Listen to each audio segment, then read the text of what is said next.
Welcome to the Gray Area. The Gray Area Media. We've obligated ourselves to be the voice for all communities, speaking on topics that include community, religion, education, politics, technology, sports, health, and wellness. The Gray Area Media is a platform created by longtime friends for the sole purpose of providing our communities with the ability to voice current, past, and modern-day issues. The Gray Area, in its naming significance, solely speaks to the area in which people shy away from speaking because of media-based constraints or contractual-based obligations. Well, I'm here to tell you, we don't do that here. So please, stay tuned in. We're going to go live in a few minutes. Don't forget, please add us as a friend on Facebook so that you can follow our live feed. And not only that, please add us on Twitter and Instagram at The Gray Area Media. Please visit our website at www.thegrayareamedialive.com. Thank you.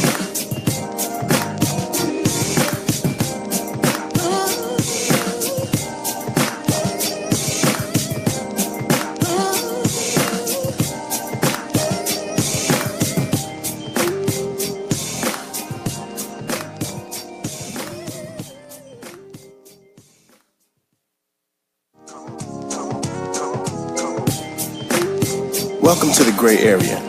The Gray Area Media. We've obligated ourselves to be the voice for all communities, speaking on topics that include community, religion, education, politics, technology, sports, health, and wellness. The Gray Area Media is a platform created by longtime friends for the sole purpose of providing our communities with the ability to voice current, past, and modern-day issues. The Gray Area, in its naming significance, solely speaks to the area in which people shy away from speaking because of media-based constraints or contractual-based obligations. Well, I'm here to tell you, we don't do that here. So please, stay tuned in. We're going to go live in a few minutes.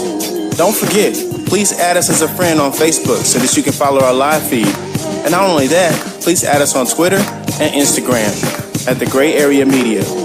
Please visit our website at www.thegrayareamedialive.com. Thank you.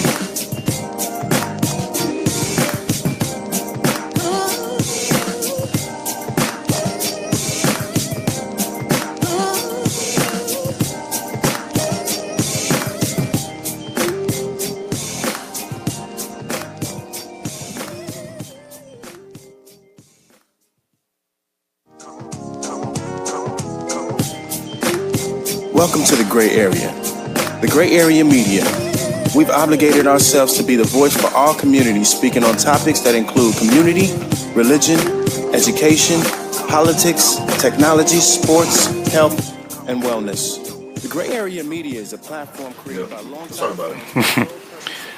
Hello, viewers. This is Facebook. We are live at the Gray Area, and this is your boy, Ray E. This is your boy, P. Wills. What's happening? We have some very special guests here with us. Bloom Project, all in the building. Look at these shirts. Look at these wonderful, I need a wonderful shirt, man. shirts. That's real. Bloom Project Inc. in the building. T-shirt. Let me get a T-shirt. We got you. Large. Size large, yes. Okay. Arnetta Scruggs, Hello. founder, CEO. That's what I'm talking about. Yeah, That's me. that's right. Brandon Randall, That's me. executive project director. Yes. I turned it into. I like that. Hey, you gotta put a executive twang on on it. Mikhail Cobb, mentee, sir. King. Yep. Right. Chance Blackwell, King. King. Two kings, man. What about the third one? Jaden Martin. Yes, sir. How y'all doing, fellas? King. You gotta say king behind that. King. Yeah. What happened to my king? King. It's rare that, and we're going to start doing this more, that we have youth on. So this is a big deal, and we, you guys are going to get a lot of major support, and we're doing this for y'all. Y'all may not see all of it right now. Maybe y'all do, because y'all got some great mentors. But a lot of the youth are lost today. They don't have anybody stepping up to the plate for them like Arnetta and Brandon Randall are doing. So for y'all to even be here, and y'all are doing something great, and we commend y'all for that. Thank you. So in your own right, individually, y'all all are gonna be great, gonna be successful, and gonna keep going far. Never let anybody tell y'all that y'all can't do that. That's right. All right. So Arnetta, could you please tell us and the viewers about the Bloom Project and how it came about? So Bloom is Bloom Project is actually named after my grandfather. Okay. So his nickname was Bloom. And so just continuing that family legacy.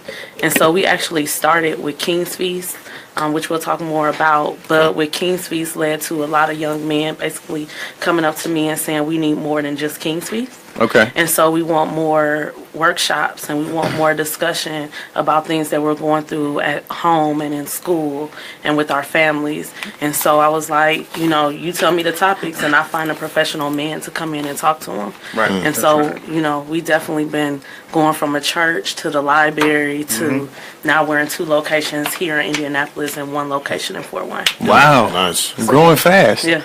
So up? tell us about some of the successful programs that you guys are doing to be able to expand like that. I know some people who have organizations and they're not even thinking about expanding. You've already moved to another city. So tell us some of the things that you're doing with these young men.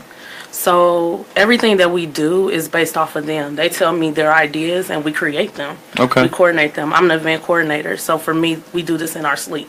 Okay. Literally. It's real. Hashtag So- no sleep. It's real. So we have created events where we definitely believe in working with the police department. And so when there is this negative stereotype about our young men and Yeah. also about different police officers, we want to bring that positive energy between the both of them to show that we can work together.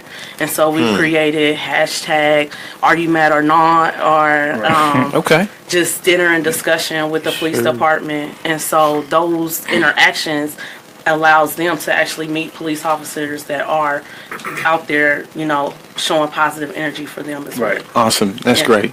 And Brandon, you've been a huge help, and you can chime in as well, Arnetta, on this question. But how did Brandon become involved with the Bloom Project? And give me your thoughts on that. So I originally started out as a volunteer. I volunteered at King's Feast, and then I just started helping out. And Arnetta sent me an email and was like, hey, you want to join the team? And so when we reorganized and actually started Bloom Project and started moving it forward as like a real centralized organization, I came on board as the program manager. So basically for Project King, which is our monthly workshop, so I coordinate that. I find all facilitators, help with marketing, help with getting the Kings there. And so that became my thing. Okay. And then just helping out with King's Feast. I've been a facilitator. This will be the 3rd year that I've been a facilitator. So it's like a family now. And so can't leave even if I wanted to. For sure. It's like an initiation process. It's real life. Okay. It's real.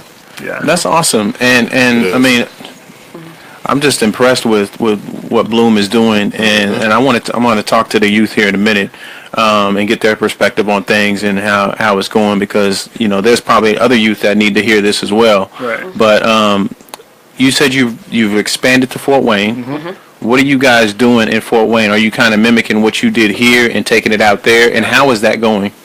So we actually have over 53 youth that we work with in Fort Wayne as well. I'm actually from Fort Wayne. Okay. So everybody Yes, was, she is. yes. So my community was basically like, you're doing this in Indianapolis. We need to do this in Fort Wayne. Okay. It's the same type of need, same type of young men that we're working with.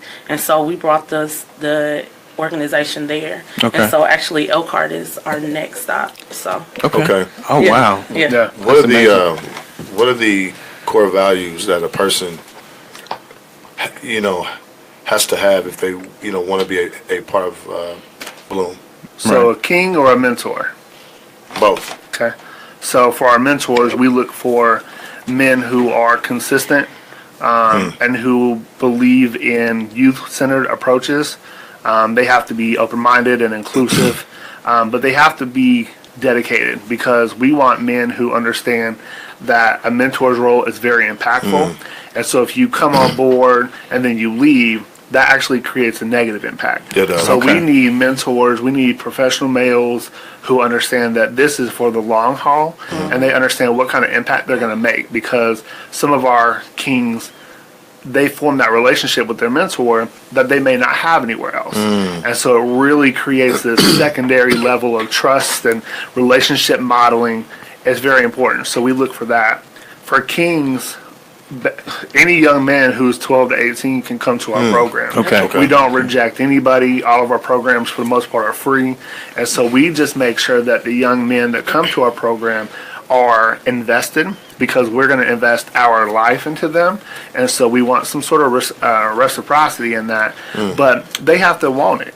You know, we can't want it for them. Right. So the young men we've been able to have this relationship with and interaction with, they come prepared, they tell their friends, you know, they start building brotherhoods. So that's what we look for. Okay. Yeah. And I noticed that you guys used the 12 to 18. What went into deciding that was the age group that works for Bloom? And do you guys have any room for earlier kids? Because, you know, my thing is, I feel like if you can capture a kid between 8 and 12, That's right. then you can capture his mind. And that's not that you can't capture 12 to 18, but I think that kids learn the most between 8 and 12, and that's when they become this teenager. You know, you either can control or you can't. So what went into selecting the 12 to 18, and do you guys have any conversations surrounding getting earlier kids? So I've worked in different organizations. So before Bloom was started, I worked at Big Brothers Big Sisters. Okay. And so with Big Brothers Big Sisters, they start with that 8-year-old, and they go up to 12. But but because they have a waiting list for our kids, Sure. By the time they turn about 11 or 12, they're not getting a mentor. Okay. Especially our boys. So you're countering that. Okay. That's awesome. So it's all about, because we do group mentoring, it's not individual mentoring, that we will never have a waiting list. And so, you know, just doing the research and what the studies show is that because we have group mentoring, our young men have a better opportunity to be a part of this organization. Okay. Yeah, Fantastic. because they can, you know, interact and, you know, engage. Right. Fantastic. Yeah, and they're peer mentors. So they mentor each other. Like they have where their Instagram, friends or Facebook friends, all the different social medias. And I don't want to sound old, so I ain't finna say them all. Okay. But you know, they're basically like, bro, you know, we got Project King this week. You coming? Right. Are we doing this service project? Awesome. Are we going skating? Are we going bowling? And they make sure that all of them are there. They hold each other accountable. And it's also a way to collaborate with other organizations in the community. Okay. Because Indianapolis is really notorious for youth organizations operating in silos. Oh, okay. Because a lot of the funding that we try to go after, it's like everybody's trying to get the same funding. Right. But what we try to make sure we reflect, especially for our Kings, is that the village approach. Okay. And so for this to work, we have to collaborate with other organizations and establish these success pipelines. So even though we may not take kids younger than 12, if there's another program that does, and then once they turn of age, they can bring them on over here, and we can just kind of reiterate this village mentality and build that brotherhood. That's awesome. Yeah, what has been like the biggest challenge thus far with the program? Probably funding. Funding. Our Funding. people just really understanding us. And Yeah. so because our best practices are them and their ideas and their minds. Right. And so there's no research that basically says this is what's in Kale's mind, you know? And so that's hard to put that in a report. That's hard to put that in research. And so that's our hardest part as far as funding. But because we have a great support system, we are social media heavy where we just say, hey, we need food for this or we need food for that. And the community has definitely supported us. Awesome. For me, it's probably the need to continue to counter the media's images, specifically of young black males, because 99% of our Kings are young black men. And so trying to make sure that they have opportunities like this where a media outlet, and shout out to Ebony at the Recorder, she's been great as always. Awesome. But trying to make sure that they see positivity in their reflection and be able to speak on their own behalf. That's important. We don't want to speak for them. We can't empower them because they already have the power. We just encourage that platform. So making sure that they know that. Awesome. So how do the parents of the Kings and, you know, mentors, I mean, do they play, you know, like a part in it? Oh, yeah. Yeah, so we have a whole parent group meet. Okay. And so, you know, anything that happens in the community, our parents know about it. We do parent surveys, so we always get their feedback. Because if it wasn't for them, obviously we wouldn't have our Kings that's a part. And so just for me, for them to trust our organization with their investments. is huge for me. And so we always support parents as much as possible. Chance mom, Chance started out just being a part of the program, and she said, I want to do more, and now she's my business manager. Awesome. Nice, So, nice. we want our parents to be active. We want them to be a part. So, And they come through in a clutch too. Yeah. And so we understand that not all parents have that either availability or that visibility to be able to do that. But they bring snacks, they help with promotion. Awesome. So each parent plays a role that they can own. And it really pushes the organization as well as our mentors. We have some of the best mentors that you can find. That's right. Because with our organization, it's so interesting because there's a difference between I'm a mentor from 9 to 5 and then y'all go home. Right. We never go home. Okay. These kids are a part of our lives. Wow. We Literally. can call them at 2 a.m. They can call us at 2 a.m. and understand that we're constantly a support system, but we're gonna check them as well if we need Absolutely. to get them Right. together. For sure. Because it's love. Right. And so, some people have an issue because we have a familial approach, and sometimes people are like, well, you have boundary, blurred, but we own that because we understand that there has to be relationships first. That has Right. to be the foundation. Absolutely. Let's Great. talk with the Kings real quick. As Chance takes a sip of his water, All day. he's ready to clear his vocals. Yes. So Local MC. let's start with Mikhail. Hey, how you doing? You're an athlete, man, right? I am. Track. What's your sport? I mean, not sport. What's Events. Yeah. 400 hurdles and relays. Okay. So how many gold medals you got? Gold medals, I got a couple. Got a Duke couple? Club track, and then for high school track, it's not gold medals, it's blue ribbons. Nice, man. Okay. It's some what you call these the parking things outside. We're gonna hurdle over those after this. Me and you, whoever get down there first, it's on. What has Bloom Project done with you and for you, and what is your thoughts on Bloom Project? Oh, well, I've been with Bloom Project for about 6 years now. Okay. So I think ever since I was like the age of 12, because I'm 18 now. So it basically just grew me into the man I am today, basically, because I am a man now since I'm 18. Absolutely. So I mean, from the She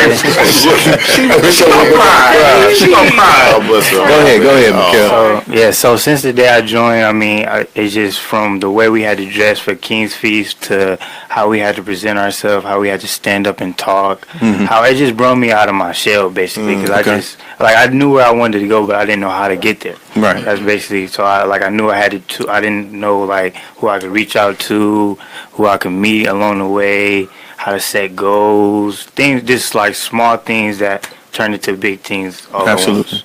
So that's, I mean, really, without Bloom, I don't know where I'd be. That's dope. So what do you want to be, man? What is your outlook on life now? What do you gain? Yeah, well, I mean, I set my goals my freshman year.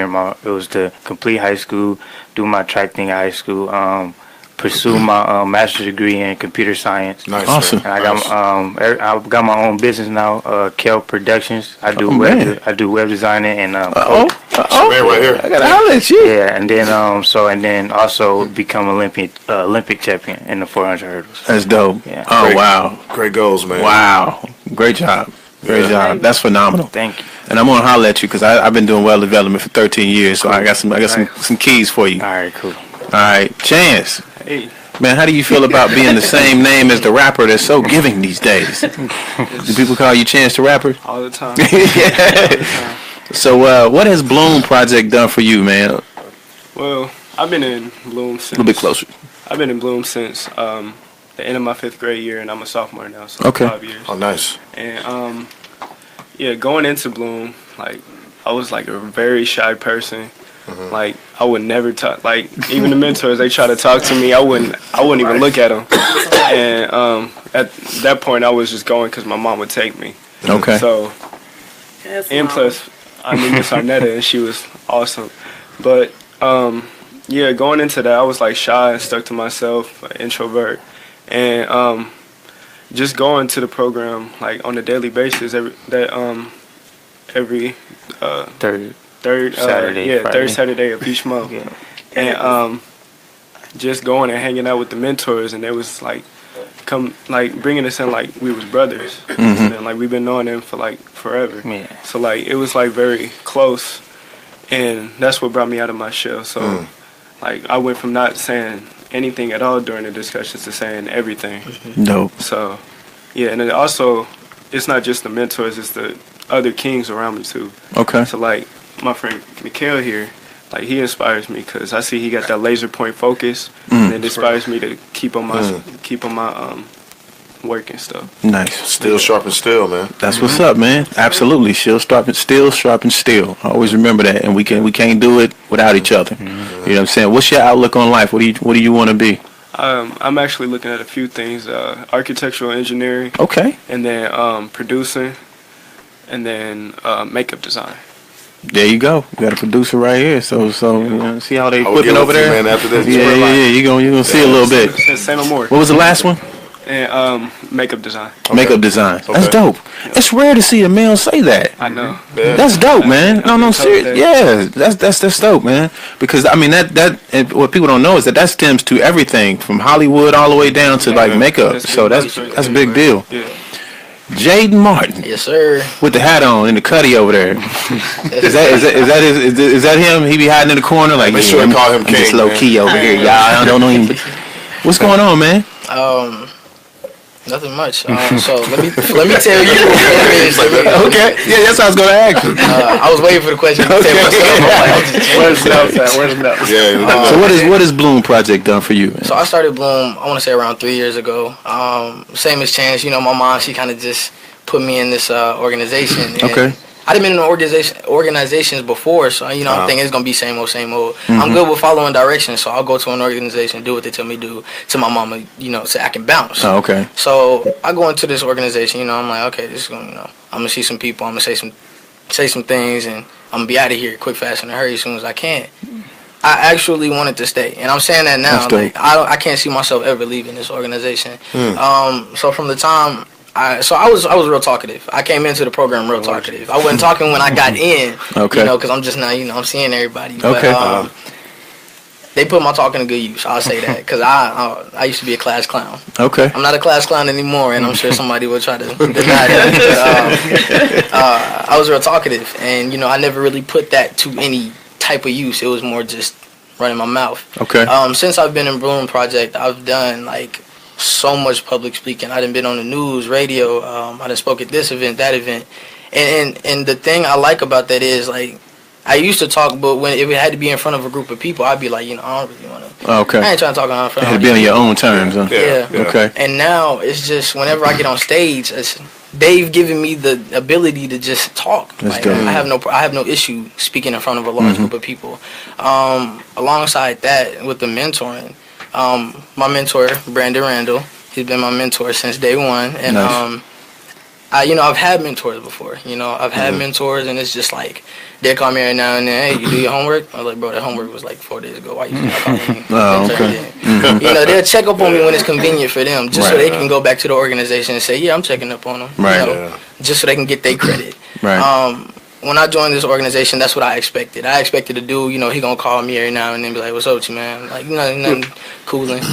This man calls me every day to make sure That's I've awesome. done everything I've ever That's I awesome. needed to Don't play do. games. And yeah, not at all. He do not That's play awesome. games at That's all. and that's necessary. Yeah, that's that's very a big deal. necessary. And not only is he my mentor, he's now my godfather. So it's like it's more than just him calling me every day, making sure I do my work and stuff. Like I have like this man right here. He is my godfather. He's more than just a mentor. He is somebody I can go to for anything. Okay. And that's definitely not what I expected out of a program like this. You know, because my father, you know, he's in my life, but not For sure. in my life. I got you. Yeah. And so for me to be able to come to somebody like Brandon for anything, everything, whenever I need it, it doesn't matter. It's something serious. And I didn't think that going to an organization would give me that. You know what I'm saying? So. That's awesome, man. So Yeah. so what is your outlook on life? Well, as of right now, I choreograph and I teach dance, and I'm looking to do that throughout my college years. And along with that, I You want have to bust a move before you get up out of here. He will. Right. Along with that, I want to go to college. I want to take psychology and sociology. Okay. As of Oh, right now, nice. I'm taking psychology courses. Nice, so nice. Nice. That's Why? big. Why? Why am I taking psychology school? I've always been fascinated with the mind and how it works. And well, the first reason I got into psychology, it was Criminal Minds. I was watching. I was like, dang, that's smart. And then like growing up, I used to be like, man, I can get out of any lie. Ain't nobody ever gonna catch me. But I'm looking into it more now. It's just like understanding how the brain works and how it can be used to its full potential, and it's really cool. It's really Wow, dope. man. I'm proud of you three, man. Y'all got some leaders here. Listen. Straight leadership. Yeah, man, proud of you three, man. I want to ask y'all something. I mean, you mentioned that that your mothers got you involved with Bloom. I mean, if you don't mind me asking, I mean, are your fathers active? I mean, I know you said that your father's there, but he's not. For you two.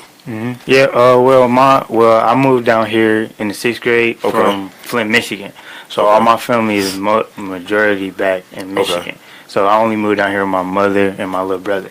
So I keep in contact with my dad and talk to him every now and then, call him if I need something. So we got a good relationship, but like on a one-on-one basis, like I can call him if I need something, but like once I moved here, I needed something like stable because I was growing up and I didn't want to go in the wrong direction.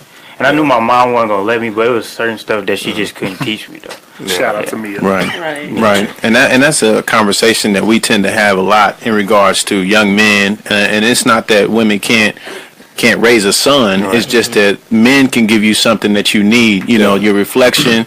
You see something subliminally when you get older. If you watch me become successful, then you know nothing else except for to be successful. Right. If you watch me be a great father, then you one day will be a great father.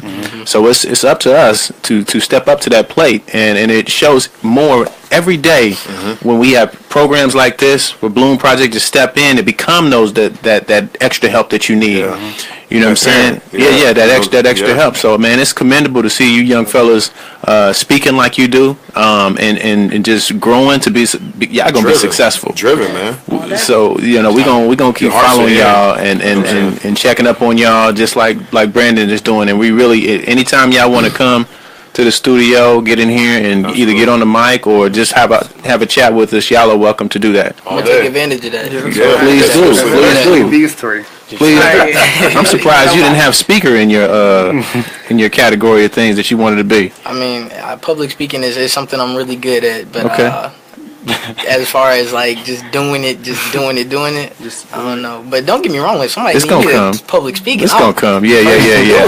At the end of the day, I really think that once you really kick in, man, you're gonna be a dynamic public speaker all over the world. For sure. You just got that thing about you. Yeah, for sure. Her, yes.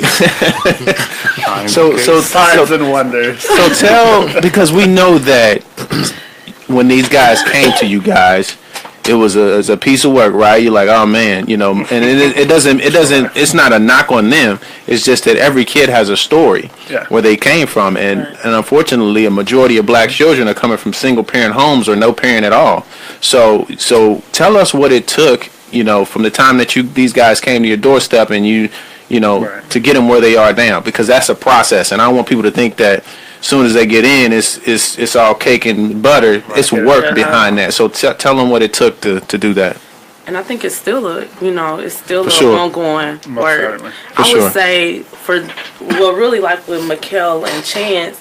Mikkel actually started with me before Bloom was Bloom. Okay. So he was with me when it was just King's Feast. Right. And so his mom, me and her, that's my sister, at the end of the day. And so picking him up, taking him to school, all of that, just showing that, we support them and that we're there. And for her to know, or all their moms to know, like at the end of the day, we got y'all back. Like we the other parent if we need to be.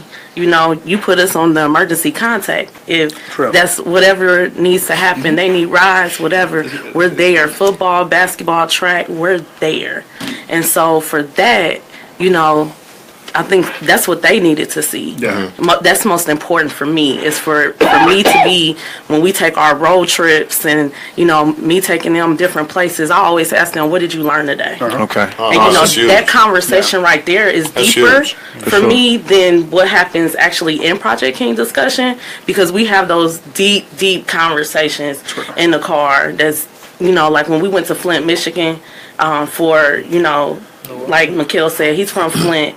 Mia called us and was like, I got to do something for my family. That's right. And we literally got over 10,000 bottles of cases of water. Nice. Truckloads, like 5 Is that the truckloads. same up there though? Yeah. Like, I mean, has it gotten better? Well, it's just, I mean, basically, it's like, it's not, like, the only way to get it better, you would have to replace the pipes, and then when you replace the pipes, you have to replace the pipes in the house. So it's like you have to shut down the whole city for it to get better.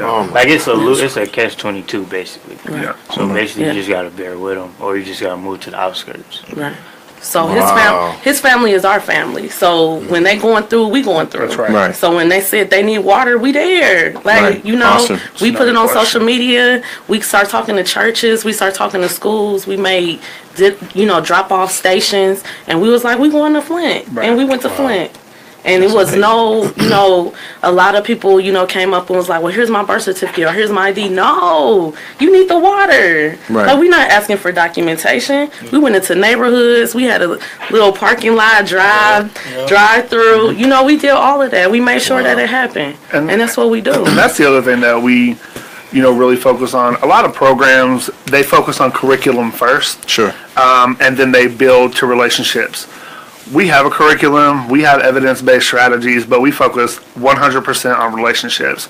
And so we build those relationships by making sure that we discuss things that are relevant to their lives. We talk about social justice all the time. Several of them have participated in some of the collaborative events with Don't Sleep. Nice. We've had an Are You Mad or Not panel, we've had a True Dialogue panel. So we take the curriculum out of the building and take it into the community. We have community service events. We partner with Operation Care Kit. We make sure that everything is tangible and relevant to their life, and not just from a curriculum, not just from a speaker. Everything is integrated together, but everything has to fall within these foundations of relationships. When I first met all of them, but specifically with Jaden, he was that very talkative, but sometimes too talkative. But now, like, his level of confidence and his charisma has gone up, not because of me, but because he's invested into this program. Right. And same with Chance. Chance was super shy, but now Chance is like the Bloom MC. Right. And then Kale, Bloom MC, okay. like we look at Kale, like Kale's like one of the original. He's like, he said he's the president. Now, I don't know, but like he is able to really disseminate a lot of wisdom and, like Chance said, structured focus to the rest of the kings. Yeah. Because we literally have an array of kings. We got kings who like basketball. We have kings who are in dance. We have kings who they just want to be by themselves. Right. We have every type of kids you could think, and each one of them is able to build that relationship like a brother, so nobody feels like an outsider. Right. And of everything that we do, I'm most proud of that.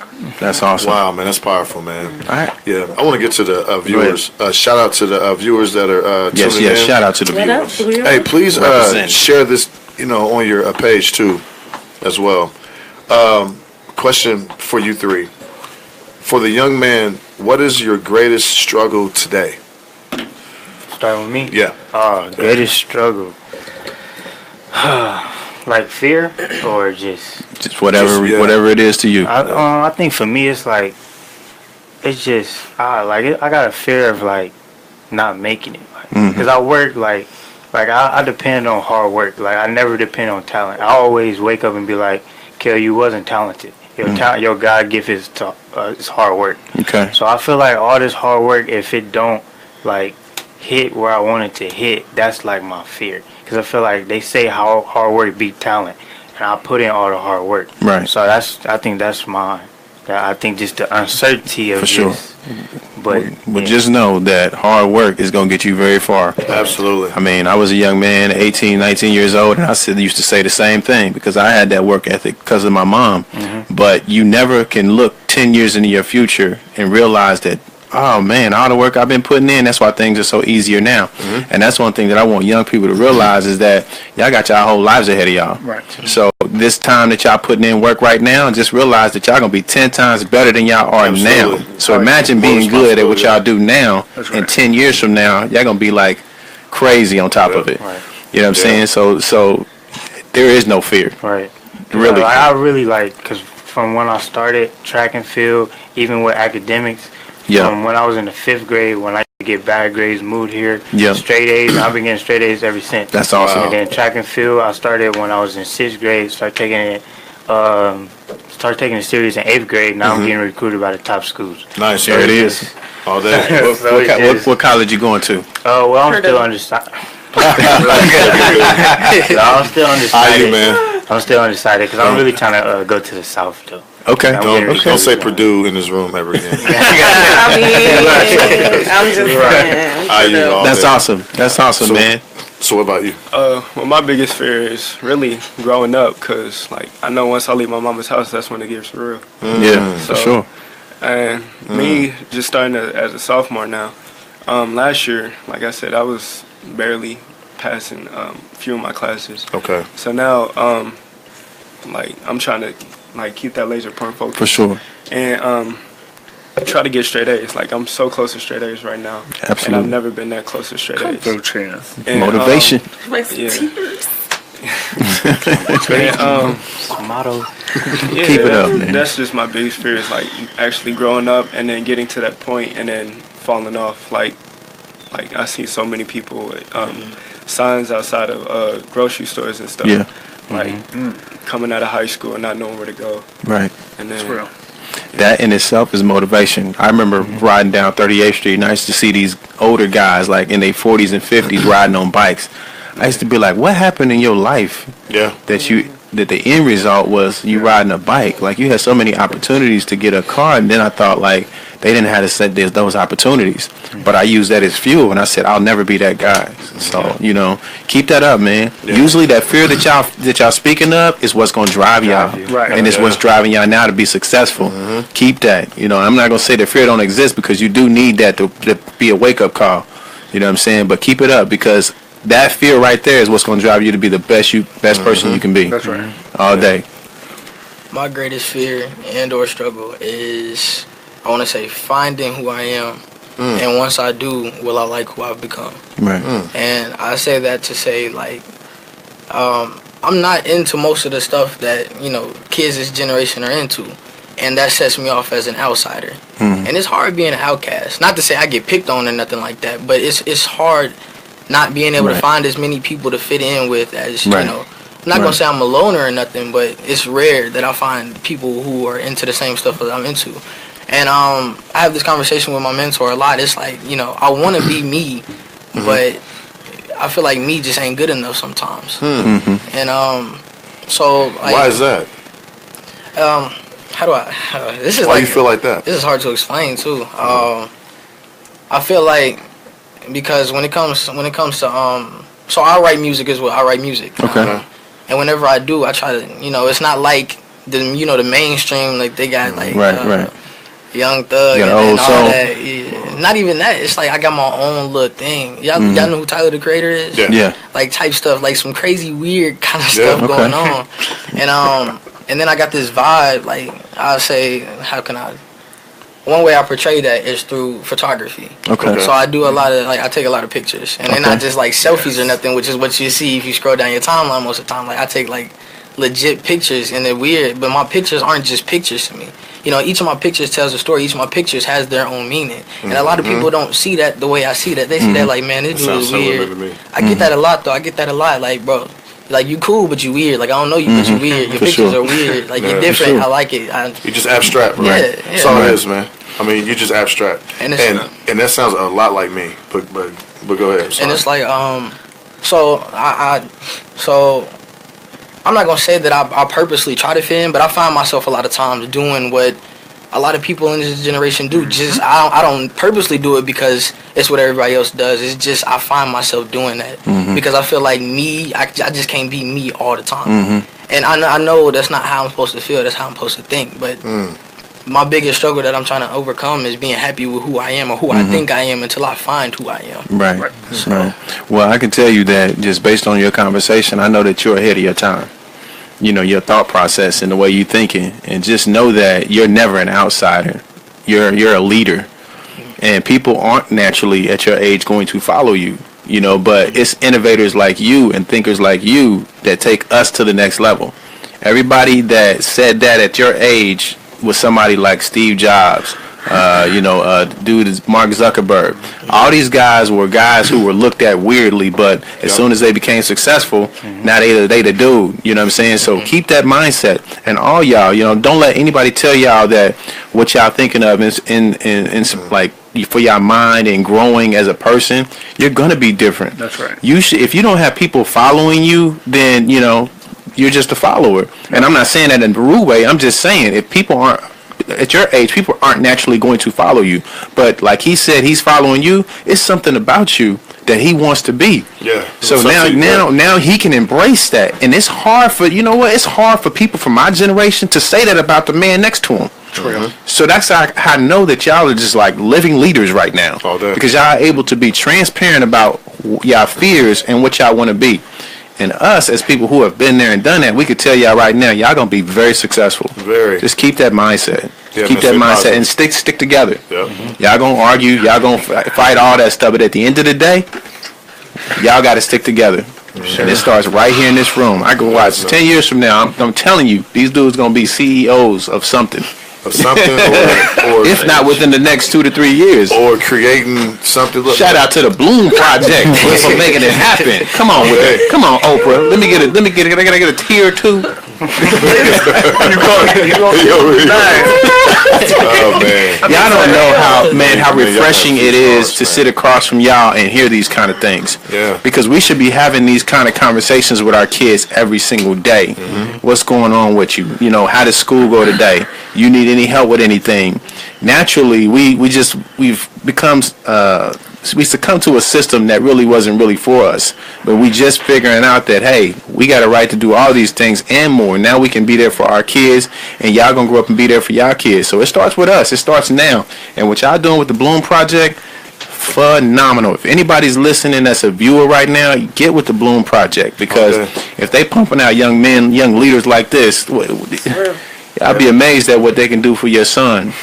You know what I'm saying? There's too many young kids out here, a lot of killings and shootings, and you know what? And I'm going to tell y'all a story. I never really told anybody this. When I was 17 years old, somebody told me to hold a gun for them. You know how much power I felt? Like, I wanted somebody to say something crazy to me. I just did. And it was, I didn't have no reason for it. I just felt like, look, if somebody say something crazy to me, I'm popping off. And I can only understand what these young kids going through. Somebody hand you a gun, somebody talk crazy to you, they gonna kill you. That's just what they going through. So this is why we're obligated to stay in our kids' lives. Luckily, I didn't fall into that hole, and I got out of it, and I wanted to be something better. But I know what that feels like, to have that power in your pocket. You know what I'm saying? If, you wish somebody would say something, and that's what these kids are going through. So what y'all doing with these kids is phenomenal and amazing. And if you save one, you saved a million. And I always tell Brandon that, like, all the time. When we first started as a team, if it was only one young man that comes to Project King, we gonna work with him. Absolutely. Like, period. Because he could be asleep, he could be doing something else, but he's here. So it's kind of like you're ministering to him, and we're going to, still have the same Project King like we had 20 young men that day. And that's what it's about. They have the power. It's not about whether it's a gun or whatever. They have the power. They got the power. They got it. Mentally. It's up here. This is where the real power is. It's not down here. You know what I'm saying? Which is where it lies. And that's the thing, like, I worked in youth work for 10 years, but I've always worked with kids who have been locked up. And so even my job now, I work with kids who were locked up and now they're, under court order to be in our program. So it's interesting because in my day job, I have kids who are the most marginalized, the most oppressed, the most removed opportunities. Then on Friday and Saturday nights, I get to work with my Bloom Kings. The thing is, there's nothing that separates them except for one opportunity. And so when we say we welcome all youth, I don't care if you have an ankle monitor on. I don't care if you got court tomorrow morning. Right. We believe that we have to meet each youth where they are. And so whether you got all A's or you got all felonies, like, the relationship is the one thing that will stop that. Because when you look at what causes young people to continue on a path of criminality, it has to be something that interrupts that behavior. Absolutely. Right. So a positive relationship with an adult is the number one deterrent. Like, if you've ever seen The Paper Tigers, the documentary, says it in there. I know that Brandon Cosby says it all the time. It's all about the relationships. So while we got these three kings right here, we got several other kings who they could be here as well. But each one of them, like you said, every one of them has a story. Absolutely. We don't censor them unless it's their Instagram page. But we don't censor them. We want them to be authentic, because if not, then you are assimilating and you're not being authentic. Absolutely. So Absolutely. One thing that that I also want y'all to realize is that, you know, black folks, we learn differently in the classroom. that's right. You know, and that's not always accommodated in schools. So never think that something is wrong with you. You know, we learn different, and that's okay. You know what I'm saying? That's why y'all got to stick together and continue to be bright and uplifting, and never think that something is wrong with you. Ain't nothing wrong with y'all. You know, we learn different. We're athletes naturally. You know, there's a lot of great things that you guys are born with. You know what I'm saying? You can't give that up doing something dumb like shooting somebody or fighting somebody for what? At the end of the day, for what? You know what I'm saying? Y'all got so much to live for. And I wish somebody would have sat me down and told me that at an early age. It took me 10 years. At 27, that's when I figured out what I needed to be as a man. I went through 10 years of not finding myself, not trying to figure life out. Like, what am I? I was every single one of y'all. What am I? I don't know what I'm going to be. You know what I'm saying? I was a track athlete, did high jump, went to school, dropped out, chasing a woman. I did all the wrong things because I didn't have that. And y'all got structure. Y'all got somebody that loves y'all and believes in y'all. It may be hard love, but guess what? 10 years from now, y'all going to be handing these people an award. Trust me. Because they taking y'all out of the barrels and putting y'all into a system that works for y'all. And that's just thinking with your own mind. You know what I'm saying? I do want to ask y'all something. In today's time, we're going through a lot of different things in regards to race relations. What are y'all thoughts on this is an adult question. What are y'all thoughts on race relations and what's going on today? Race relations. So you talking about like us relating with other races? Yes. Well, personally or as a whole?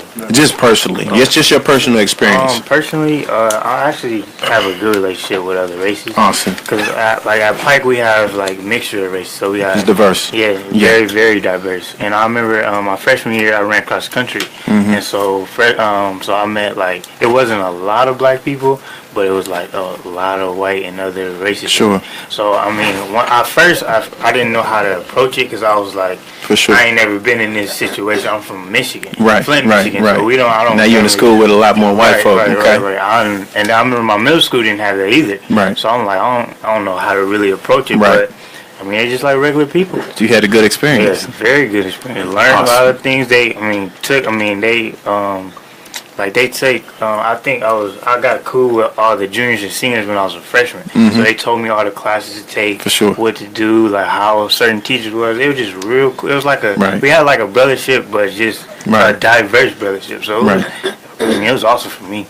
Awesome. Awesome. Chance, what are your experience with race relations today? Today, well, really in elementary school, my best friend was white. Okay. He was a white guy. He was weird like me, and he was pretty much like my only friend. So around the time I got to 5th grade, it was me, him, and then this Hispanic guy, and we was all cool. So I guess you could say I've been like diverse pretty much throughout my school years. Okay. So as far as racial relations today, like it's not really a problem with me. Okay. Because I go to Heron High School and that's a majority Caucasian school. So it's like a lot like different from say if I was to go to Pike. And yeah, it's just like a learning experience kind of too. So like they learn from what we got to offer and we learn from what they have to offer as well. So it builds like a relationship. So there is no tension between the races. Yeah. Awesome. Issues? Nah, I've never had an issue with any other race, and I think a lot of that has to do with how open-minded the people are I surround myself with. You know, I don't like to put myself around any type of negativity. Now, I have had conversations about race, such as this one, where I've been confronted by administrators at my school or wherever I'm at, and they'll tell me that it will be hard for me as a young black male to succeed in certain things. And, you know, they've never told me, like, you're not going to make it because you're black. They've just told me that I will have to fight a lot harder than a lot of people. I've never really hung out with people and been like, yeah, this is my white friend or this is my black friend. You know, I enjoy my company while I have it, you know? Now, I'm not saying this to be like, sorry, I just went blank-minded. No, you good. No, you're good. But Yeah, man. I'm not saying this to say, like, I don't see color type of stuff, but I'm saying, like, I'm just living, man. Yeah. I love it. Yeah. I love it. Oh, y'all passed the test. You know what? But so for me, it's an interesting role because, like I said, the majority of our kings are young black males. For sure. And so, you know, we do have these conversations around racial equity and For sure. white privilege and white supremacy. And so for me, in my role, I run the Project King program. Okay. And so as a white male, I have to understand the privilege that I'm operating within. And I always make sure that I'm very transparent and honest about that. And so anytime that we have a specific topic, I try to make sure that I acknowledge the privilege, but I'm not dominating the space. Absolutely. Because as a white person in this country, I'm always given that space. For sure. And so to be in predominantly black spaces, I have to realize that I can't take up their time, I can't take up that space, because that's what white people have always done. And so when we have these conversations, when we do have other mentors, like we have a few other mentors who are white, I challenge them on the same notion, because it's real easy as a white male to come into a space and say, look at me, I'm a great mentor, I'm working with all these kids of color. But the goal is for us to check our privilege and understand that in that space we are learning from them, Right. and not to take up that time. For sure. See, you know what, Brandon, you know, you touched on that last time, and I have a Right. question. What is your perspective, or how do you define white privilege? So for me, so white privilege is the access, the never questioning, the always giving the benefit of the doubt. And so if I'm in a store, I'm not going to be followed. If I get pulled over, I'm not going to fear for my life. If I'm a student in a school, I'm not going to be judged for being different. I'm not going to have stereotypes applied to me. That's white privilege. I have it. All white people have it.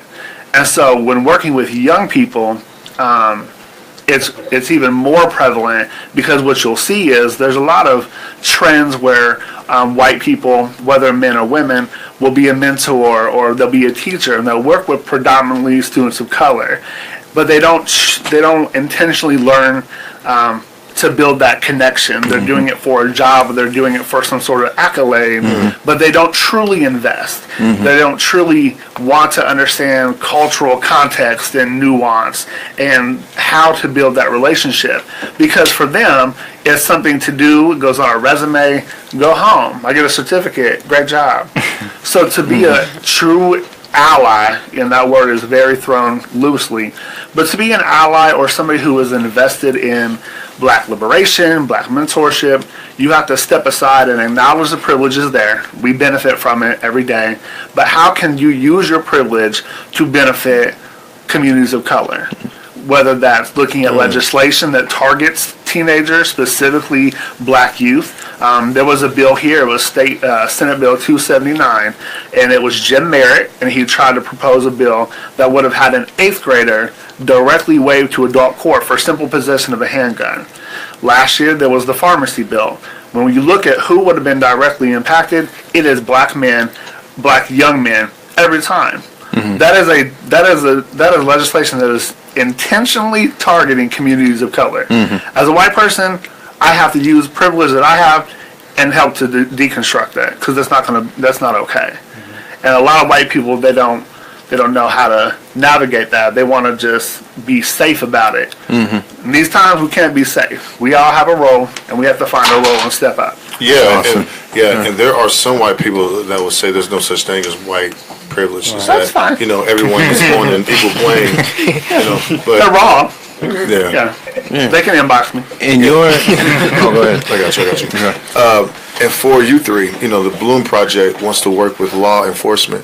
And, you know, given the environment with, you know, us, so to speak, and law enforcement, you know, over the last 3 or 4 or 5 years, where people could actually record more, you know, incidents. I mean, do you guys like fear that, you know, as far as, you know, the cops or, you know, what is your perspective on, you know, working with law enforcement and what you're doing?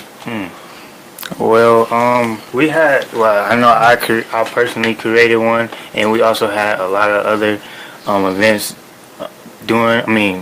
interacting with law enforcement. So Awesome. I got to literally talk to one. I have one that's like a mentor to me, and then I also through the events I also talk to them personally and ask them the same question, like, what should I do? How should I approach it?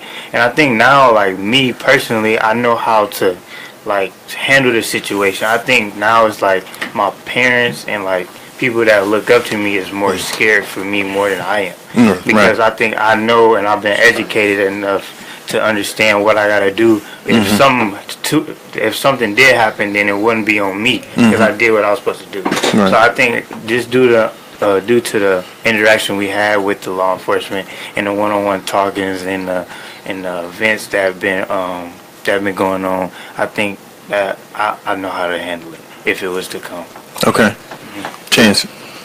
Well, like the way police officers were introduced to me, like they were up here and we was down here. Okay. So that's why for the longest I wanted to be a police officer, because I wanted to be up here with them.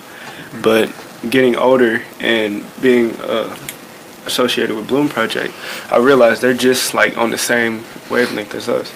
So like it's kind of like a perspective thing. So like I said, I viewed them as higher up.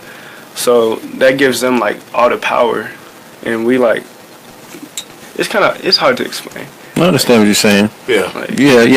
Like, we're all citizens at the end of the day. we're all They citizens. actually work for us as citizens. So that, part of that made it like intimidating to even like associate myself with police, because like they're like this higher power, so they can like decide our fate or whatever, when they really like the same person. Yeah. Right, for sure.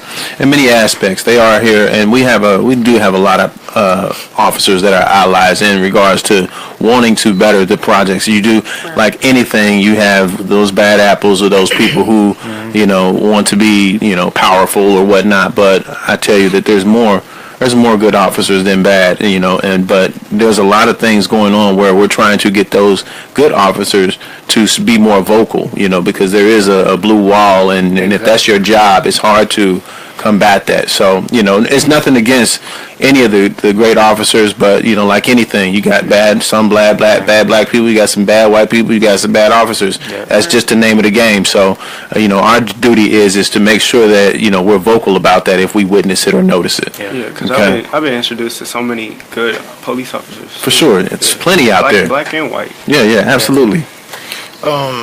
I've never had any type of negative confrontation with police officers, but I have grown up around kids who are like, you know, F12 and, you know, free this and he killed my blah, blah, blah, this and that. So I can't say I know what it's like personally, but I can't say that I understand.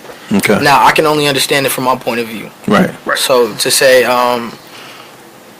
the way I was introduced to police officers was, it majorly started with this program. You know, we do a lot of meetings, and my friends call me crazy. They like, oh, what, you going and you talking to the police and all this and that, what they ask you, what they want to know. I won't say that there is a bad officer, and let me explain why. Anybody that can do bad in a blue suit, they're not an officer. Right. They're just a bad person. Right.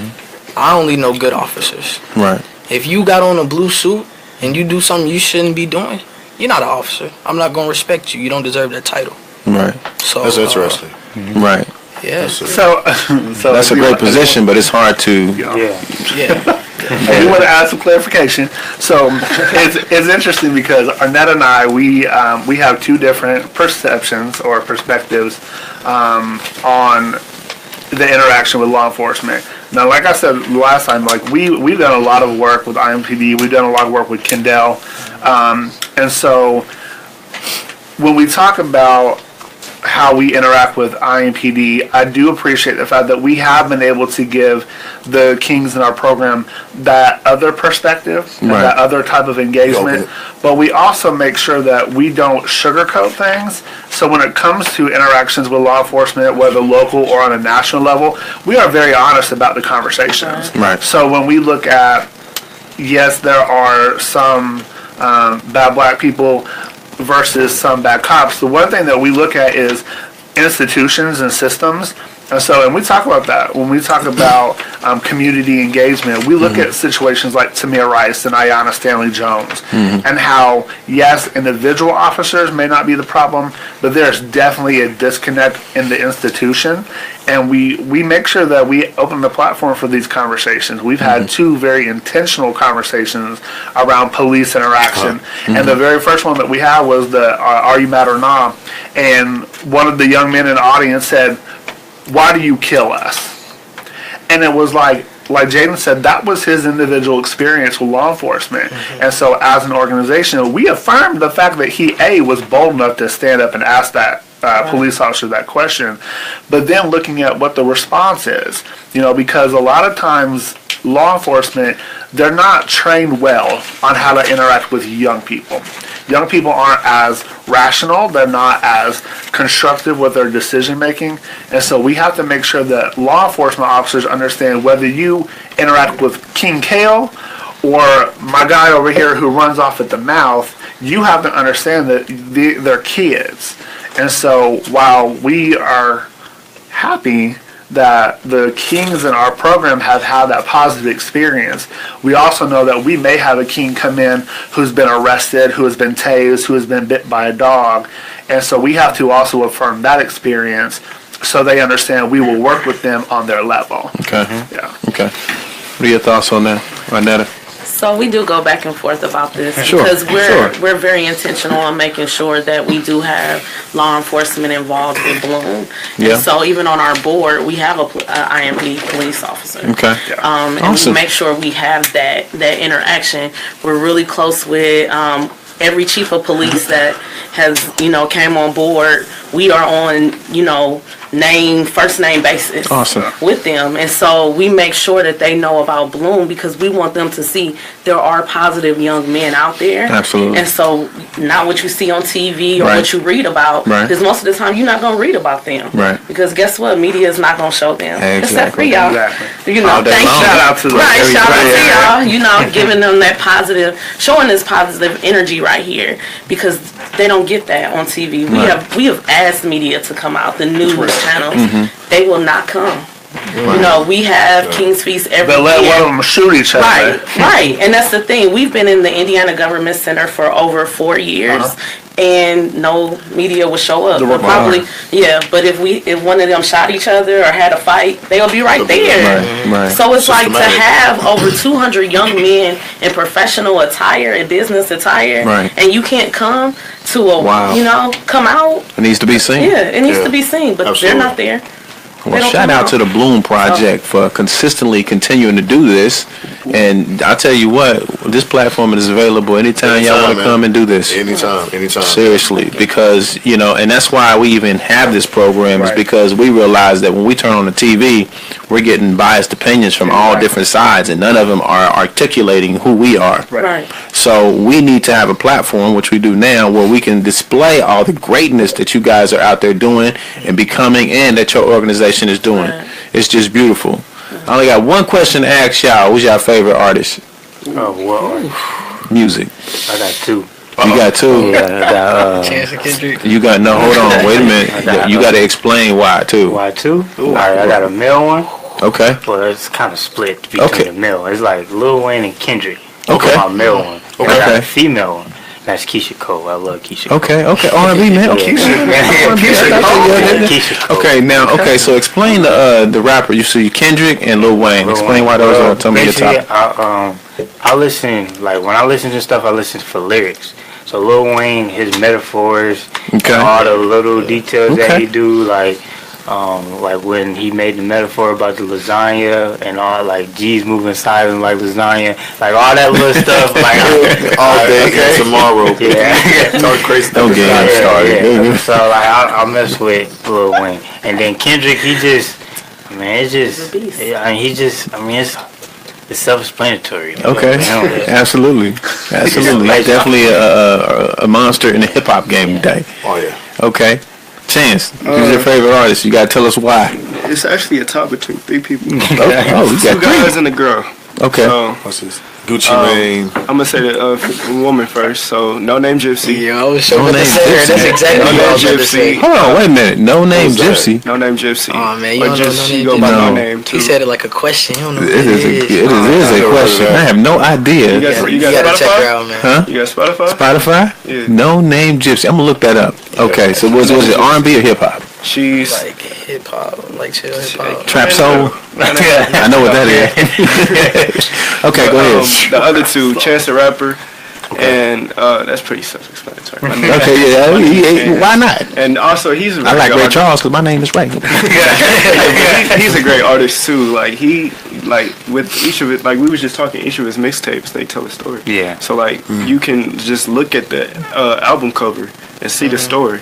Okay. Like, he started like the first one, he starts looking up, and I picture that as him looking up to God. Okay. So, and then the second one is him looking straight ahead. So I think it's him like trying to like find himself or something like that. Okay. And then him looking down is he looking down, smiling. He made it basically. Okay. So. Wow. Okay. And then last one, don't kick me for this one, but this XXXTentacion. Please tell me why. Oh my goodness. Okay, so he just dropped an album called 17, and what I like about him is that he makes music you can feel. Okay. So now, aside from all, and you said XXXTentacion. XXX Now I ran into this dude on accident on YouTube, and I still don't know what he does. So it's kind of like he has different types of music. Like that's why I like him, because he's like doesn't stick with one thing. Okay. So like he has like his music where he's swearing every 2 seconds, and then he has music where you can feel it and it's telling a story. So like with this new album he dropped, 17, dropped it the same day.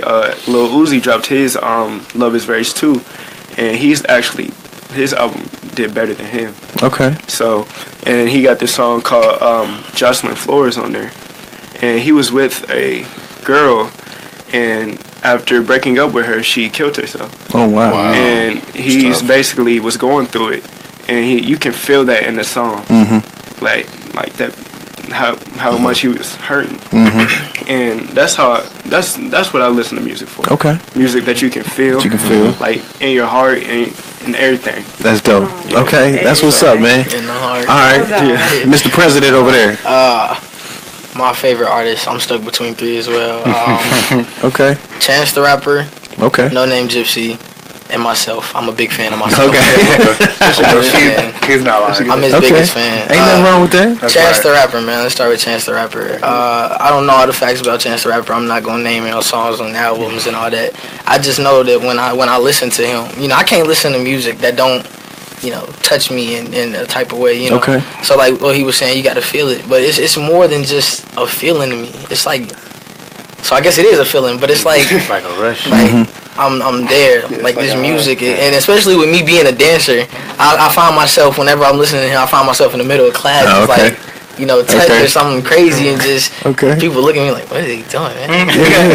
But it's just like when I listen to his music, it puts me in this place that takes me away from everything else, that takes me away from everything that's going around me, and it tells a story, like Chance was saying. No Name Gypsy, man, she got to be the coldest female artist I've ever heard. Okay. Not even just lyric wise, but You gonna say Cardi B? not even just lyric wise, but lyric wise, she's dope. But again, she's like the female version of Chance to me. Like, and when they collab, man, it's just like it's this magic that happens. I close whenever I listen to music, good music. I close my eyes. Right. I don't want to look at the world around me and listen to the music that's going on in my head. 'Cause my music will never compare to what's going on around me, regardless of where I'm at. Wow, that's deep. It's that deep. It's crazy. Okay. Man. I wish I Look, could put y'all where I'm at. look. We're going to do something we never done before on the Great Area, okay? You a dancer, right? Yeah. Okay, we're going to have to clear the floor. No. If that's the case, if we're exploiting our talents, I'm gonna do what Chance is doing, and I'm gonna rap because I'm better at rapping. Too. I'm better at rapping than I am at dancing. All right.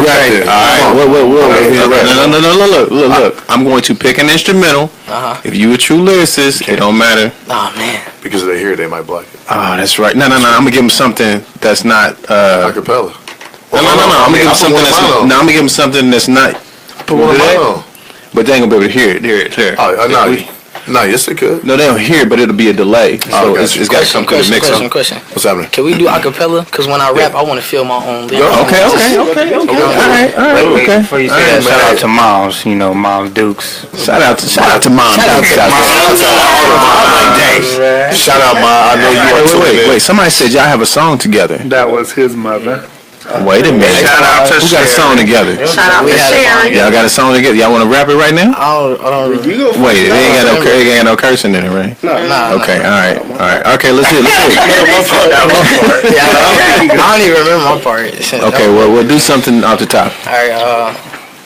Let's go. The floor is yours, man. Let's go. Poetry. Not poetry, I've reached my peak, it's time to speak, the piece is broke, my high is woke, my brain's not pure, no antidote, I know we're not friends, but your intentions got me on cloud 10, last night you shot my brother, but you ain't know he was my kin, now we chillin', discussing our love, our feelings, should we talk about my brown skin, or how it made me the villain, gosh darn, this world is crazy, gosh darn, my world is crazy, I still listen to cassette tapes from when my race was a baby, before MySpace it gone crazy. Before Eminem gave birth to Haley, I'm talking about my daily doses of hostess and hopelessness, writing these notes, and all I'm doing is holding it in. Now I'm sitting here rapping on the stage, talking to a couple youngins who don't know how to turn the page. They stuck on the past, and I'm not talking about the good version. They rely on the news to tell them what's real in the diversion. Newsflash, the news is the diversion. If this were a game, you would have chose the diversion. And I'm sorry that the times are turning, bonds are burning, black lives become concerning. But when a brother dies, all they care about is Irvin. Get some lovely likes out there for the flow, for the kid with the flow. Give some likes out there. Hearts and some hearts. Show some hearts too, man. Some lights and some hearts. Chance, what you got, man? Okay. Come on, Chance, let's go. Go, bro. All right, I actually performed this one. Okay. All right. My skin the shade of cinnamon. Ignorant people think it's belligerent because they fearing it, feeling like I'm a sin again. But everybody do it. That is not a good enough excuse. Think we lose crazy like a goose and put us in the noose. You know I'm right, not obtuse. I bet you know the truth.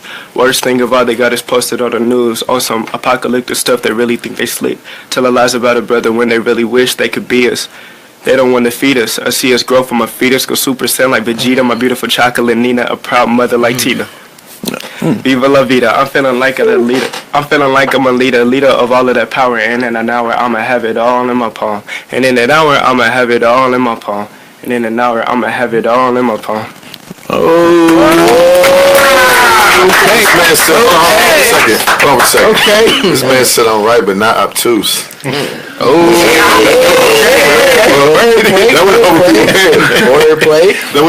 Math is my favorite subject. Okay. I'm right, but not obtuse. Mikhail, what you got, man? I'm at the You guys want to, Chance, that's my next caption. Mikhail is y'all manager. Yeah. He gonna see y'all through. He the business part. He the Yeah. He's gonna manage y'all. That's what's up. You guys want to write a book one day? I do. I think I want to write a book. Okay.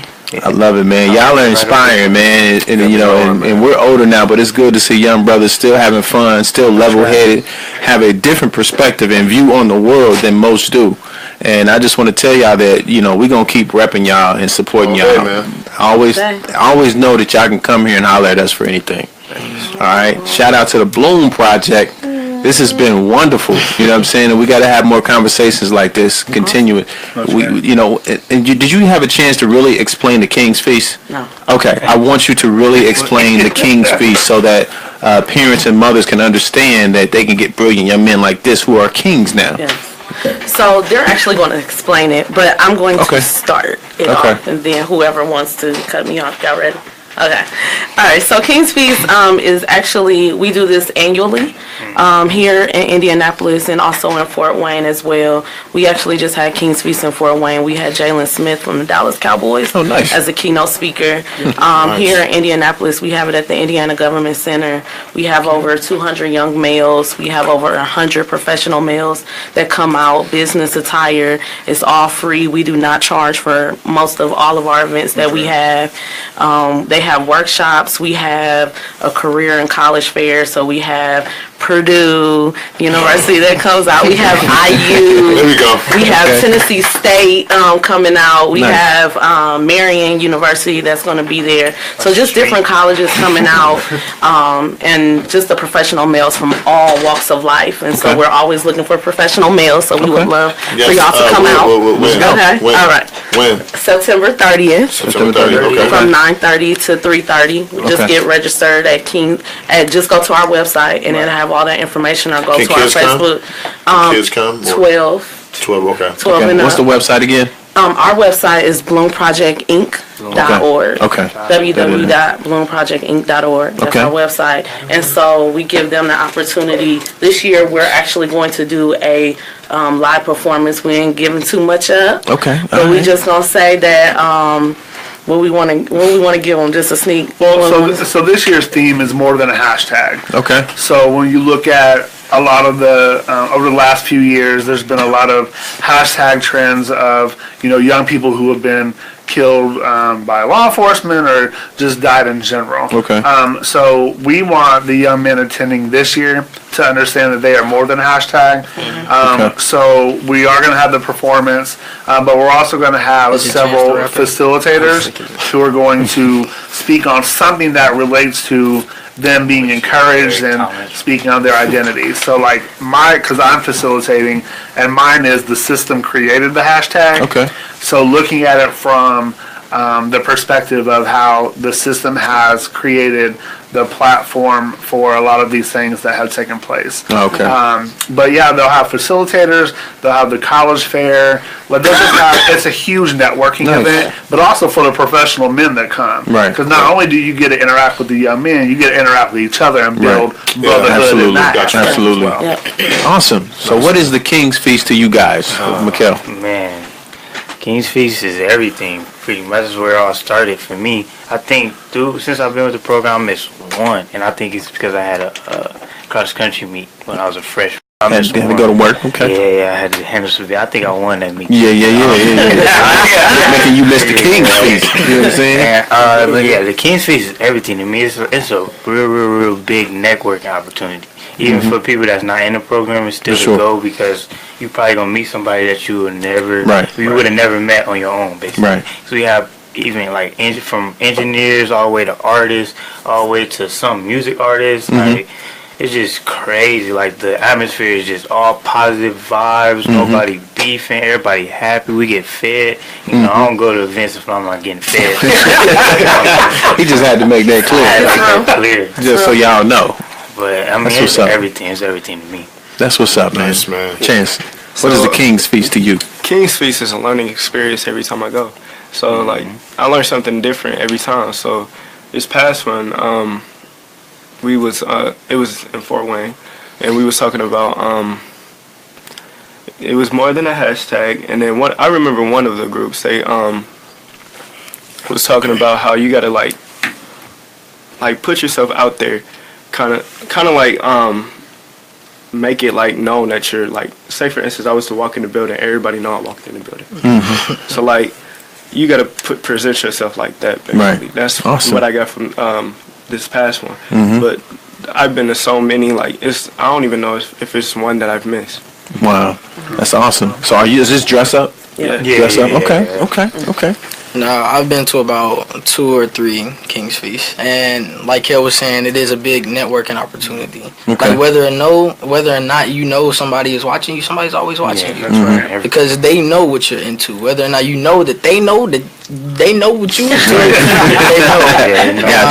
I remember my first one, and I'm glad I went. I remember my first one, and the guy was up on stage, and it was this girl. He brung a girl from the audience up on the stage, and he said, "I want one of the guys to come up here and try to get her number." And oh man, it was terrible. What happened was terrible. A guy walked up on stage. He was like, "I promise you, this is what he did." He said, "Hey, yo, mom, let me get your number." Wow. And I was like, this is how we do it now? Wow. I was like, I must be outdated because this is crazy. And then it was just, he was teaching us how to respect women and on a whole nother level. And dudes was like sitting in the audience, like they were surprised, like respecting women. He was like, what? That's what we do? Like, yeah, that's what we do. Right, absolutely. So, yeah, and it's just to see all these kids, all these teenagers coming and learning something. You know, it's just seeing that Wow. a bunch of majority black males coming into one room and learning something from somebody and actually learning, not just sitting there, on their phones, texting, writing, all that. Actually, genuinely learning and understanding something. That's awesome. I think we got at the Indiana one. Indianapolis, we got a college fair, right? Yeah, we have a college fair. So not only do you get like the mentor, fed, that's my favorite part. You get fed, you got a college fair. I remember one year we had Full Sail come. It was all the way from Florida. Wow. Oh, came here? Yeah, we doing something now. That's dope. Yeah, absolutely. It was crazy. That's major, man. That's major. Respecting women? Come on. Wow. That is important. And you're right. You know what I'm saying? I mean, that doesn't happen today. You know what I'm saying? Every year we see people out there losing respect for, and it's young people, it's not older people, it's younger people. And it starts with the youth, you know what I'm saying? So if y'all growing up understanding that we have to respect others, and if you want respect, you got to give that respect. Absolutely. You know what I'm saying? And that's major. So shout out to the Bloom Project again. I done shouted y'all out about so many times. I just love what y'all doing, man. And these guys representing what y'all do. They haven't said one wrong answer. So what we want to say to you is thank you for allowing us to be, on the show, and for being the example, because a lot of times they don't get to see this, and so for y'all to actually have your own show, absolutely, your own building, your own studio, because this is what they need to see. We have a lot of young men that's interested in going into radio, into broadcasting, and for them to be able to just bring them here. Bring them through. We didn't go to school for this. At all. Bring them through. Yeah, bring them through. Thank you. And you know what? I showed them something else, but I'll touch on that. Like, there's a reason why I showed y'all that, but I'll touch on that. Well, go ahead. Why you touch on that? No, we'll do it. Okay. All right. Okay. So what we like to do is, first I want to say I appreciate y'all coming through again. You know what I'm saying? Y'all are inspiring. You know what I'm saying? Just trying to be great, man. That's a motto. Man, and y'all will be. Y'all will be. So we actually have a creed that's on back of Jaden's t-shirt, and Chance and Mikhail's gonna read it. So y'all can know our creed. Right. Read it. I can't see, so I can't read it unless my picture of it. So we're gonna go live. Memorize it. Okay. So that's the plan that they are going to memorize it. The second line. You do the third line. I got you. All right, cool. All right, so I go first? Yeah. All right, being good enough. It's not good enough. Mediocrity is the enemy of excellence. I strive for excellence in everything I do. I will set the example for my family, for my real friends, and for my community. I will claim my crown because I am a king of the Bloom Project. Hey. Wow. You see that collaboration? It's like everybody was involved. You stood up like, read my back. He was like, look, you gonna read the first line, I'm gonna read the second one. He was like, all right, that's big. Y'all don't understand. Like, that's group economics already in the making. You know what I'm saying? That's beautiful. Unity. Absolutely. Absolutely. Yeah. Deep. I love my baby. So what we like to do is do closing remarks. I'll start with you, Arnetta. And basically, this is your plea to let people know what the Bloom Project is and how to contact you, both of you guys. And then I'll end with these guys on what they want to tell other kids like them, whether it's about the Bloom Project or about just giving them motivation to be great. Go ahead, Arnetta. So to reach us, we're on all social media, Instagram, Twitter, Facebook, Bloom Project Inc. just get involved. If you're in Fort Wayne, you're in Indianapolis, what I tell a lot of parents is just bring him once. Bring your team once, and I'm telling you, he's going to tell you the next time we have a meeting, period. Wow. I can promise you that. Awesome. Okay. For me, last words, adults, we have to quit talking so much. And if we say that we are youth-oriented or youth-centered, we have to let them speak on their behalf more. Absolutely. So creating platforms They have like a voice. this where they have a voice, Right. and we just sit back and support. Right. Show us love. Bring your young men out. September 30th. September 30th. We actually have Project King this month as well. If you go on to like our Facebook page, you'll see it on there. So we're busy. So And it's free. Somebody just posted that. Free. it's free. It's free. Absolutely. Just register. Mikhail, what do you got to say to the people out there? Dang, did the mic go up? No, you good. All right, cool. It's just, man, just strive for greatness, man. That's it. How I wasn't talented, I mean, my gift is just hard work. I think hard work just take you anywhere you want to be, like you said earlier. Awesome. And that's just what I lean on. Even when I fail, when I fail, it don't affect. I mean, it hurts because I put in hard work for it, but it's not hard to bounce back. Because Absolutely. I just go back to working hard. I mean, you can't beat that at the end of the day. Like You everybody cannot. say, I will be great because I work hard. So Absolutely. Look at that, man. Hey, Greatness in the amen to making. that, brother. Absolutely. Chance. This program is awesome. Just Thank you, man. For sure. right there. No, I'm just playing. No, this program, like, I can't see myself in any other program. Like, I tried other programs. I'm not gonna name those. For sure. But yeah, this program is like the best thing that's happened to me. Really. Awesome. Like they just help with everything. Like they help with your personal life if you need it. Like my mentor Chris, he's like my big bro, so I can call him for anything. Like if I was like, bro, I forgot how to tie my shoes, he would tell me how to tie my shoes. That's what's up. I pray So- you do not forget how to do that. But yeah, and yeah, just basically they teach us like the core things that we need in life. It's dope. It's dope. What do you got to say to those people your age out there? People my age, join the group. I mean, Get in. we'll accept anybody. Shoot. That's what's up. We Get had in. a few people we thought was weird, but then they turned out to be pretty cool people. Pretty cool. That's what's up. Yeah, like myself. Absolutely. There it is. Glad that you said that. Jaden. First off, I want to thank y'all for allowing me to be here. You're Second, welcome. I want to thank y'all for putting me in the position to have this opportunity. I mean, you're welcome, man. I really enjoy being here. Yeah, like you can ask them. I was outside preparing. I was like, what are they gonna ask me, man? I was typing in my notes. I was like, man, was I not? Like, I was terrified. I was like, what if I don't know an answer? But the questions y'all asked were like opinionated questions. Like y'all really got to know who I am as a person. Yeah. For sure. And that's not what I was expecting. I was expecting y'all to ask us a lot of stuff about Bloom, sure. specific like facts and stuff like that. Yeah. And to everybody around my age that's listening, and to the people on my live, I'm not even gonna say that this is where you need to be. I'm going to tell you this is where you want to be. This is where you want to be in life. You want to be doing stuff like this. The streets ain't doing nothing for you. If you think you gotta hustle, you don't. Like if it involves drugs or anything that you know you shouldn't be doing, don't do it. And regardless of if you think, oh man, it's hard for me, this is what I gotta do. It's not what you have to do. Right. There's so many opportunities out there for you. Absolutely. Even I don't care if you think you rock bottom. Everybody got to start from somewhere, but you're not gonna Absolutely. get nowhere thinking that you're gonna be rock bottom for the rest of your life. Absolutely. You gotta think that you're gonna be on top one day in order to be on top one day. Absolutely. So every day, man. Wow. Great. Jaden Martin running for Congress. It's 2031. That's what's up, man. P. Wills. Hey man, listen. I thank y'all man for coming, man. I mean, you Thank three young you. men are a breath of fresh air, man. thank you. I mean, there's a reason why I showed them my high school transcript. I mean, there's a reason why I did that. You guys are exactly where I wish my mind was when I was back then. When I was your age and even younger. But I do want to ask you something. What made you? I mean, when you saw that, like, what did you guys think?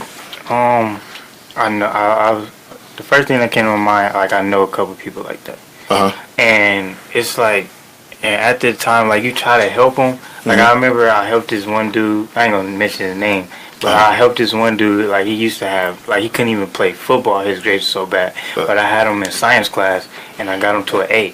Just by just talking to him. I didn't do his homework, I would just own him. And this when we was freshmen. Right. Freshmen, I just knew, like he asked me for help, I'm like, I got you, I ain't even tripping. Yeah. So I just awesome. know people in that position, and it's just, sometimes you just wish you can help, but sometimes they just gotta fall sometime, just so they can bounce back up. Cause you can't lead, you can't hold their hand all the way. Right. Absolutely. Yeah. You know, my counselor in high school told me that I would never go to college. I mean, he basically encouraged me to drop out and get my GED and go to like the Army. I mean, that's what he literally told me. And that, just having that conversation, I mean, just seeing him laugh, I mean, he literally laughed at me. Wow. That right there motivated me to try to do something. And even going through all of that, like, you know, because, I mean, I went through a lot in high school, right? You know, a lot of things that I'm not proud of, but it prevented me from playing basketball. You know, I didn't play any years, but I played in college. And people ask me that question, like, you know, how do you not play AAU or high school, but you play ball in college? Right. And I only, you know, playing basketball, but I graduated. You know, and so it's, you know, I just wanted you guys to like see that, man. You know, just so so you can know where, you know, it doesn't matter where you start, it's how you finish. And I'm nowhere near done. Right. Nowhere near done, man. You know, there's a lot that I'm going to do and that I need to do, and I keep that in like in my car. Nice. So whenever I'm thinking, you know, or down, I pull it out and look at it. I'm like, you know what, man? And I think, like me, I feed off failure.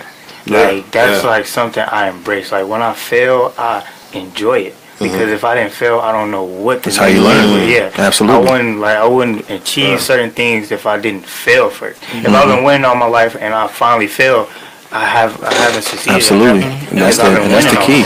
That's the key. So I think like things like that. One thing I will say, when I first saw that, I was like, "Who is this?" You know, because I would never have thought that was you. The way you presented yourself when we first met, and talking to you throughout this entire interview, I wouldn't have thought that was you. And it's just amazing to see that you are a successful black man, despite what as your counselor was saying, despite the stereotypes, despite the odds you were facing, you made it. You know, and I take heed to that. I look up to that because I'm in a similar situation as of right now. Not trying to put myself on blast or nothing, but I'm in a similar situation right now. You wouldn't have known that though, would you have? Just by talking to me, you wouldn't have known that. But I'm trying to get out of that hole. Listen, anything I can do, man, to help, you know, or you know, Absolutely. you know, let us know. We got the keys, brother. Yeah. Seriously. Seriously, man. I want to talk about her real quick. Cool. I met her about 6 years ago, right? We were part of this program. No name. Yeah. No name. No name. But but people tease me, man, because of my memory, right? So I remember a conversation that we had, like when we first met, and I asked her, and I'll paraphrase, but I was more or less like, "Do you plan on being here, man, for a very long time?" And she was like, "No, I'm going to start my own thing. I'm going to help people. I'm going to do this, that, and the third. So to see you doing this." She alright. Man, not like I mean, because like we were, you know, basically together for about like 4 or 5 months, right? So I would have conversations, man, with her, and you know, I could tell like her heart was into it. So you know, it wasn't, you know, about the paycheck or nothing. It was just she literally cares about people. So to see you doing this, man, 5 or 6 years later. Now you know she about to cry. Yeah, don't make her cry. Now you know she about to cry. But I mean, we had a serious conversation, and she was just like, "Yo, nah," you know. She said, "Man, her goal was to literally start her own stuff." True. And you know, whatever you know we can do, man, to help. You know, let us know. You know, we have this platform here for that reason. What's up, Chief? Can I clap for her real quick? Oh yeah, absolutely. But y'all clap for her, man. Y'all clap for her. And if I could say one, and Brandon, hey, thank you, man. Hey, keep doing a good job, man. Going against the grain. You know, I mean, I got to say this. I mean, there's not that, you know, to my knowledge, I don't see too many white people that are fighting for black people, man, and that's huge. in a positive way too. It's not destructive. So I Shout out to Robert L. Brown. He out there. They're doing. Yeah, man. Oh yeah. He follows us. Yeah, man. He's a great guy, man. And there's, I'm just saying, like, with him around, For sure. and these gentlemen, they look up to you, man, and I'm sure there's countless others. So that's a good thing. Appreciate it. And to all the viewers, thank you for tuning in. If I can leave, look, we are all connected. We have to help, each other. I say that a lot. And it doesn't matter what you are going through, man. Just do yourself to persevere. Get with people that are encouraging, that aren't negative, and just grow from that. It never ends. As long as you have breath, just keep going. That's right. There it is. Again, I just want to thank you all for coming on. Thank you. You all are always very inspiring, and as young as you guys are, we still learn from you guys. That's right.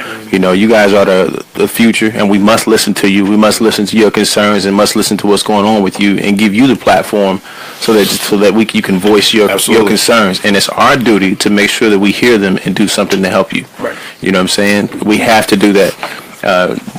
Anytime you want to come in and have a conversation about anything, trust me, we got the keys. And I'm telling you, we got the keys. We got plenty of books and plenty of understanding. You're looking at two guys who had some trouble in high school, but have bachelor's degrees and master's degrees now because we persevered.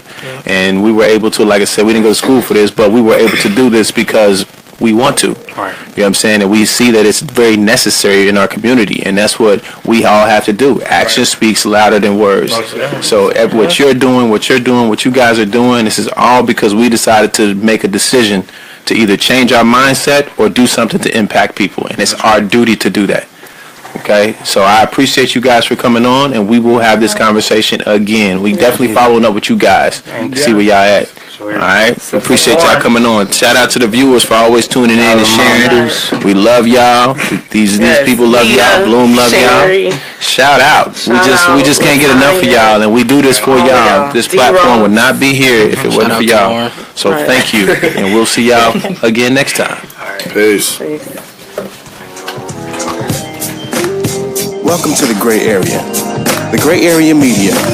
We've obligated ourselves to be the voice for all communities, speaking on topics that include community, religion, education, politics, technology, sports, health, and wellness. The Gray Area Media is a platform created by longtime friends for the sole purpose of providing our communities with the ability to voice current, past, and modern-day issues. The Gray Area and its naming significance solely speaks to the area in which people shy away from speaking because of media-based constraints or contractual-based obligations. Well, I'm here to tell you, we don't do that here. So please, stay tuned in. We're going to go live in a few minutes. Don't forget, please add us as a friend on Facebook so that you can follow our live feed.